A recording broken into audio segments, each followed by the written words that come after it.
नमस्कार।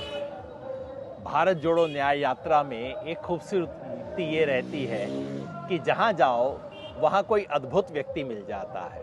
और आज सुखद संयोग रहा है कि मेरे पुराने दोस्त अखिल गोगोई इस देश में और पूरे प्रदेश में ही नहीं, पूरे देश में भ्रष्टाचार के विरुद्ध लड़ने वाले संग्रामी साथी, जिनकी एक पूरे प्रदेश में, आसाम में चारों तरफ एक धूम है। और जब कांग्रेस सरकार का भ्रष्टाचार था उसके खिलाफ लड़ने में भी सबसे आगे थे, तब कांग्रेस वाले डरा करते थे इनसे। और आजकल जब यहाँ सबसे बड़ा भ्रष्टाचार वाले लोग आ गए हैं, यहाँ के मुख्यमंत्री, तो अब मुख्यमंत्री के खिलाफ सबसे बड़ा मोर्चा खोल के अखिल गोगोई यहाँ पे लगे हुए हैं। अब ये मुख्यमंत्री इनसे डरते हैं। असम में और पूरे देश में सबसे बड़े किसान आंदोलन की स्थापना करने वाले लोगों में से हैं। और यही नहीं, साथ में रचनात्मक कार्यक्रम भी करते हैं, कई तरह की चीज़ें करते हैं। तो आज अखिल गोगोई सुबह मिल गए, क्योंकि अब अखिल गोगोई एक औपचारिक रूप से राजनीतिक नेता भी हैं।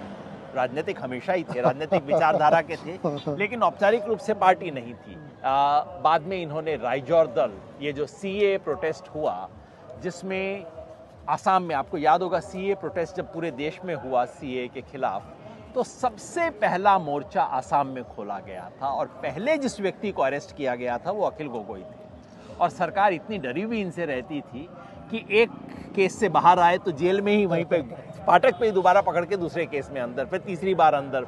मैं इनसे मिलने जेल में भी गया था तब, फिर बाहर इनको अस्पताल में रखा गया, फिर मैं अस्पताल भी मिलने गया था वकील से। और बाद में आए और जेल में रहते हुए अखिल गोगोई एमएलए का चुनाव भी जीते, जो बहुत ही अद्भुत। एक जॉर्ज फर्नांडिस थे जो कि जेल में रहते हुए एमपी बने थे, अखिल गोगोई बने।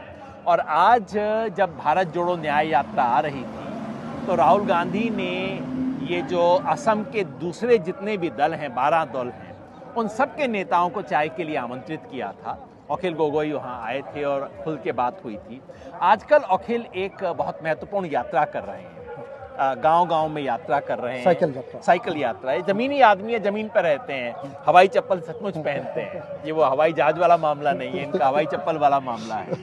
और ये दिखाने के लिए नहीं, सचमुच इसी तरह से रहते हैं। तो हवाई आदमी नहीं है, जमीन पर रहते हैं और यात्रा कर रहे हैं। तो अखिल भाई, मैंने तो खूब भूमिका बना दी। मैं चाहता हूँ कि लोगों को इस माध्यम से, बाकी सब देश के लोग भी देख रहे हैं, और अब कल वहाँ पे अयोध्या में राम मंदिर का वो प्राण प्रतिष्ठा हो रही है, बीजेपी की प्राण प्रतिष्ठा हो रही है, पर जैसी भी हो, तो लोगों को लगता है कि अब तो कोई उम्मीद नहीं बची। आप ये आंदोलन चला रहे हैं, आपको क्या दिख रहा है? मैं गांव में देखता हूँ। गांव में बेसिकली साइकिल पे यात्रा कर रहे हैं? साइकिल पे बाइसाइकिल पे जब यात्रा करता हूँ, देखता हूँ कि लोगों के लिए ये धर्म कोई बात ही नहीं है।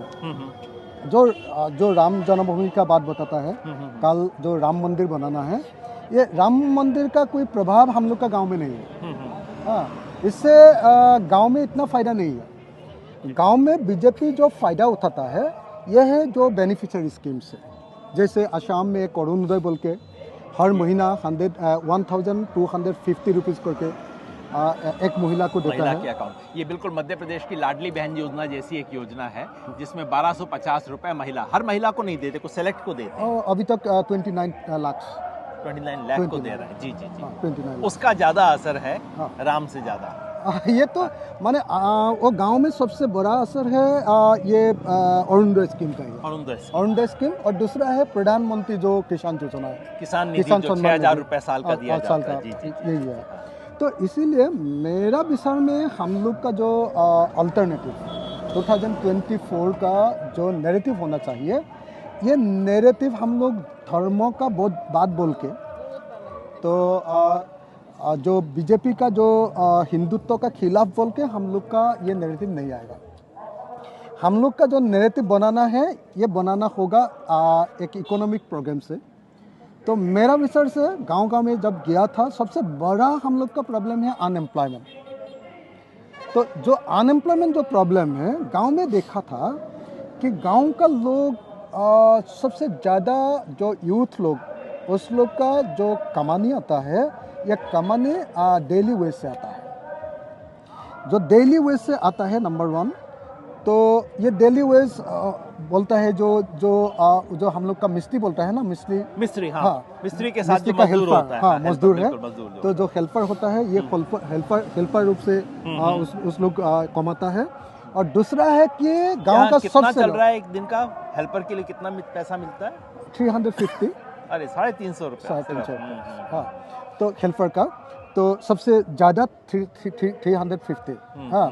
और दूसरा है कि लोग बेंगलोर नहीं तो केरला नहीं तो आंध्र प्रदेश जाके कोई कंपनी में चौकीदारी जो बोलता है ना, बहुत उत्तर बंगाल से भी जा रहे हैं, आसाम से भी जा रहे हैं, सिक्योरिटी जो गार्ड बोलता है, सिक्योरिटी गार्ड है, हाँ, सिक्योरिटी गार्ड का काम करता है। इसीलिए मैंने जो बातचीत किया था, लोगों का सबसे बड़ा बात था कि हम लोग को कुछ कमाने का रास्ता दो, बिल्कुल, कोई एम्प्लॉयमेंट का स्कीम दो।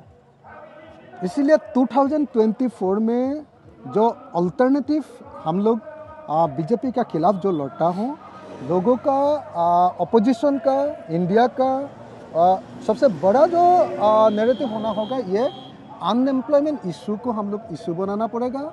और इशू बनाने से नहीं होगा, हम लोग एक अल्टरनेटिव दे के कैसे एम्प्लॉयमेंट देंगे कि हर घर में एक एम्प्लॉयमेंट कम से कम, इसका एक स्कीम देना पड़ेगा। और स्कीम दे के हम लोग गांव-गांव में जाके लोग को बोलना पड़ेगा कि यही है हम लोग का अल्टरनेटिव। आप लोग मान लीजिए राम मंदिर के लिए वोट देंगे कि मंथली 1250 रुपीज़ के लिए वोट देंगे, कि हम लोग का अल्टरनेटिव के लिए हम लोग नौकरी देंगे। हम लोग का नौकरी का रूप ऐसा होगा और हम लोग हर घर का एक लोगों को कम से कम हम लोग ये देंगे, गारंटी, एम्प्लॉयमेंट गारंटी देंगे।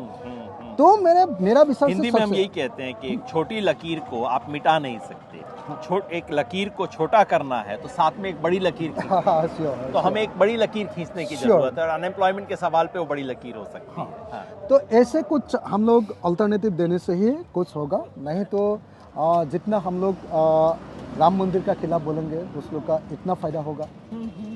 क्योंकि खेल उनका तो यही है ना कि दिन रात हिंदू मुसलमान करना। अब आप उनको कुछ भी कहें, मैं बार बार कहता हूँ, आप रोज सुबह कहिए कि बीजेपी मुसलमान विरोधी है, इससे बीजेपी को फायदा होता है। आप रोज कहिए कि बीजेपी कम्युनल है, बीजेपी तो यही चाहती है कि आप उनको कहें। तो इस छोटी लकीर को छोड़ के एक बड़ी लकीर खींचनी है एक दूसरे मुद्दे पे। बीजेपी ने मैंने देखा था कि 5 स्ट्रेटेजी बनाया है। नंबर 1 है कि वो जो कम्युनल जो पोलराइजेशन, ये नंबर 1 उस लोग का है। तो पूरा जो राष्ट्रवाद बोलता है 2 है, जो बड़ा जो राष्ट्रवाद बोलता है ना, जो ये माने वो अपना राष्ट्रवाद बोलता है, ये 2 राष्ट्रवादी झूठी राष्ट्रवादी। ये तीसरा है उस लोग का जो बेनिफिशियरी स्कीम, तीसरा है। 4th है उस लोग का डेवलपमेंटल पॉलिटिक्स, ये भी दिखाता है। तो ये 4th है, हमने सड़क बनाया, ये किया। और 5th है उस लोग का जो मीडिया मैनेजमेंट। हाँ, ये 5 स्ट्रेटेजी बना के असम में भी मीडिया को उसी तरह से कैप्चर कर रखा है। 100% मीडिया को अभी बीजेपी ने कैप्चर करके असम में काम में खटाया। तो किसी का हम लोग का न्यूज़, जो अपोजिशन का न्यूज़ 5% 10% जाता है, 90% उस लोग का, 95% उस लोग का न्यूज़, बीजेपी का न्यूज़। वैसे भी आपके सीएम तो इस मैनेजमेंट में एकदम माहिर आदमी। हाँ, एकदम पूरा वो बैरन जैसा है। हाँ, वो मैनेजमेंट का बैरन है। हाँ, मैनेजमेंट बैरन, वो है बिल्कुल। एक मुझे बहुत अच्छी चीज़ लगी, आपने आज सुबह जब बातचीत हो रही थी तो आपने कहा कि देखो जब मैं गांव में जाता हूं तो गांव में खुली जगह है, आप सही मुद्दा उठाइए, लोग सुनने को तैयार हैं। ऐसा नहीं है कि लोग पहले से कोई कन्वर्ट होके भक्त होके बैठे हैं। मैंने गांव में जब जा रहा हूँ ना, तो गांव में देखा है कि पूरा गांव खाली है।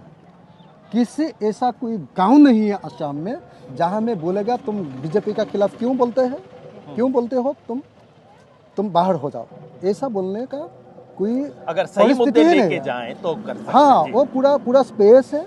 गांव में जाना पड़ेगा, गांव में जाके बोलना पड़ेगा। लेकिन हम लोग का जाने के लिए मीडिया, जो मेन स्ट्रीम मीडिया, इससे जाने से नहीं होगा, क्योंकि हम लोग 5% 10% ही हम लोग का स्पेस है।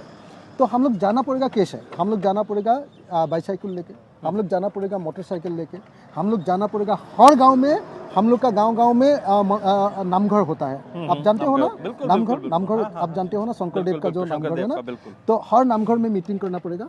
हर नामघर में मीटिंग करके हम लोग बोलना पड़ेगा कि हम लोग का ये एजेंडा है, बीजेपी ये कर रहा है, देख इस रास्ता पे जा रहा है, हम लोग का रास्ता ये है। तो हम लोग 100% फैमिली को जॉब गारंटी देंगे। तो मेरा विचार से एक मिराकल हो जाएगा।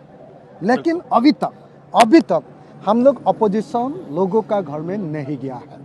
हम बिल्कुल लोग सही बात पूरा डिस्ट्रिक्ट हेडक्वार्टर में मीटिंग किया है, स्टेट हेडक्वार्टर में मीटिंग किया है, नेशनल हाईवे में मीटिंग किया है, लेकिन गांव तक, हेमलेट तक, सुबुरी तक अभी तक नहीं गया है। जब जाएंगे ना तो ये एक वेव आ जाएगा। तो जब जाएंगे तो पूरा सिचुएशन बदल जाएंगे। जैसे कहते हैं हिंदी में, आपके मुंह में घी शक्कर। इतना बढ़िया बात कह रहे हैं। वैसे इस वक्त हम नेशनल हाईवे पे ही है, हम कालिया बोर्ड में हैं, जो कि जिला नौगांव में है।